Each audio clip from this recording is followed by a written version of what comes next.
इकबाल, उसका पिताजी तस्लीम और एक मुसैद नाम का लड़का नांगड़ से आ रहे थे। और जब ये गांव लाहबाज के पास आते हैं, इकबाल को पेशाब की हाजत होती है। पेशाब की हाजत होने के बाद वो पेशाब करने के लिए चला जाता है। मुसैद और तस्लीम जो है आपस में बातें कर रहे थे, अपनी साइड में खड़े हुए थे। तभी पुनहाने की तरफ से एक तेज रफ्तार में एक ट्रैक्टर आता है। और तेज रफ्तार ट्रैक्टर जो आता है वो इतनी तेजी से आता है कि तस्लीम और जो मुसैद आपस में बातें कर रहे थे, तस्लीम को जोरदार टक्कर लगी। तस्लीम की वहीं मौके पर ही दर्दनाक मौत हो जाती है और मुसैद के हाथ पैरों में लग जाती है, वो घायल हो जाता है। उसको उपचार के लिए नजदीकी हॉस्पिटल मांडीखेड़ा पहुंचाया जाता है। जानकारी के मुताबिक मुशाहिद हैं वो क्या नाम तस्लीम है जो ईद मनाने के लिए आया था। वो मदरसे में पढ़ता था, लिएंगा के मदरसे में पढ़ता था। और उसने तकरीबन 25-26 पारे भी जो है हिफ्ज कर लिए थे। हाफिज होने वाला था, ईद मनाने के लिए अपने घर आया हुआ था। लेकिन उसको क्या पता था कि अल्लाह ताला को कुछ और ही मंजूर है। वो ईद से पहले ही इस दुनिया से हमेशा हमेशा के लिए अलविदा कह गई। इसकी तरफ से क्या कार्रवाई की गई? इसकी तरफ से कार्रवाई की जा रही है और हम भी अपील करते हैं प्रशासन से, सरकार से कि गरीब परिवार है, इनकी आर्थिक मदद की जाए। और जो आए दिन हादसे हो रहे हैं, ट्रैफिक उल्लंघन किया जा रहा है ट्रैफिक नियमों का, इन पे भी ध्यान दिया जाए और ताकि हादसे कम। मेरा कहने का मतलब ये है कि जो रोड जो बने हुए हैं इनसे कम। दूसरा ये है कि जो कुछ बच्चे स्कूलों में या फिर पैदल पथ चलते हैं, जो उनके लिए पैदल पथ चलने के लिए रास्ता ही नहीं होता।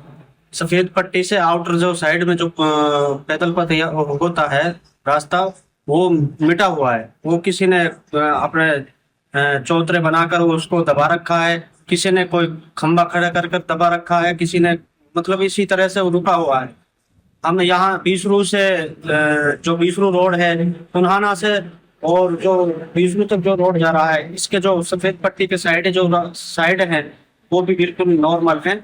और कुछ में तो पेड़ पौधे इस तरह से खड़े हुए हैं जो झुके हुए हैं, जिनकी वजह से पैदल पथ चलने में बड़ी शिद्दतों का सामना करना पड़ता है।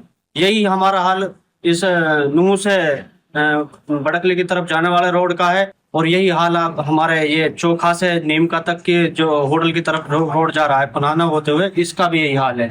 मेरा कहने का मतलब ये है कि रोड को उस सिचुएशन में बनाया जाए कि जो पैदल पथ यात्री को कोई शिद्दतों का सामना ना करना पड़े।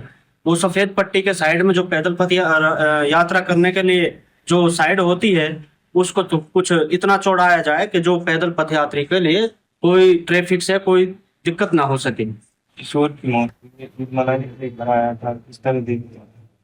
हमें इस चीज का बहुत दर्द है कि हर आए चौथे या पांचवें दिन तो सड़क दुर्घटना हो रही है और कितने लोगों की जान जा चुकी है।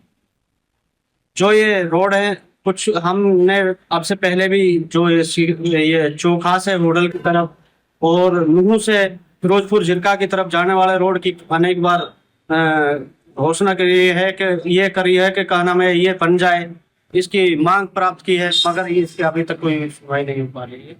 हमारा कहने का मतलब ये है कि रोड को 4 लेन करा जाए और पैदल पथ जो उसकी साइड है उसको छोड़ाया जाए।